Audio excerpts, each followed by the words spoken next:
மலைகள் விலகினாலும் பர்வதங்கள் நிலை பெயர்ந்தாலும் என் கிருபை உன்னை விட்டு விலகாமலும் என் சமாதானத்தின் உடன்படிக்கை நிலை பெயராமலும் இருக்கும் என்று உன்மேல் மனதுருகுகிற கர்த்தர் சொல்லுகிறார். ஏசாயா 54 அதிகாரம் வசனம் 10. வசனத்தில் கேட்டபடி ஆண்டவராகிய கர்த்தர் யாருக்கு என் கிருபையை உன்னை விட்டு விலக்காதிருப்பேன் என்றும் என் சமாதானத்தின் உடன்படிக்கை உன்னை விட்டு நிலை பெயராது என்றும் வாக்களிக்கிறார்.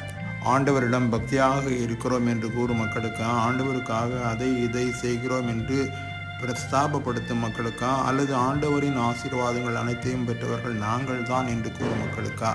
இத்தகைய மக்களின் கூட்டத்திற்காக ஆண்டவர் கூறவில்லை. பின் யாருக்கு கூறுகிறார் என்றால், உலக பிரகாரமான ஆசீர்வாதங்களை பெறாதவர்கள் இவர்கள், கைவிடப்பட்டவர்கள் இவர்கள், மனம் நொந்து போய் உலகிலே வாழ்பவர்கள் இவர்கள், தள்ளப்பட்டவர்கள் இவர்கள். இந்த ஒரு கூட்ட மக்களுக்கே சர்வ வல்ல தேவனாகிய கர்த்தர் உரைத்தார். மாத்திரமல்ல, இந்த பொல்லாத உலகத்திலே மக்கள் மாத்திரமல்ல, உலகத்திற்காக வாழும் கிறிஸ்தவர்கள் கூட எவைகளை குறைவுகள் என்று காண்கிறார்களோ அவைகளை மாத்திரமல்ல, எண்ணி முடியாத வகையிலே அவைகளை பலுகு செய்து பெருக செய்து அதிசயமாக ஆச்சரியமாக ஆசீர்வாதத்தின் பெருக்கத்திலே நிறைவான நிறைவை பொழிவேன் என்று தாம் தெரிந்தளித்த மக்களுக்கு வாக்களித்த போது இந்த வாக்குறுதியை உறுதிப்படுத்தும் வகையிலே கேட்ட வார்த்தைகளை கூறினார்.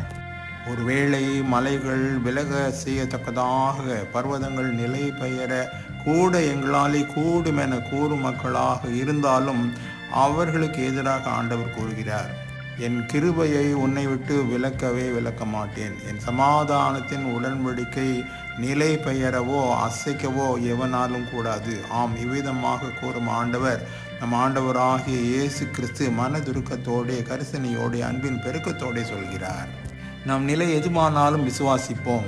மாறுபட்ட கூட்டத்தில் இருந்தால் மனம் வருந்துவோம். மாற்றம் பெற ஆண்டவரை சேர்ந்திடுவோம்.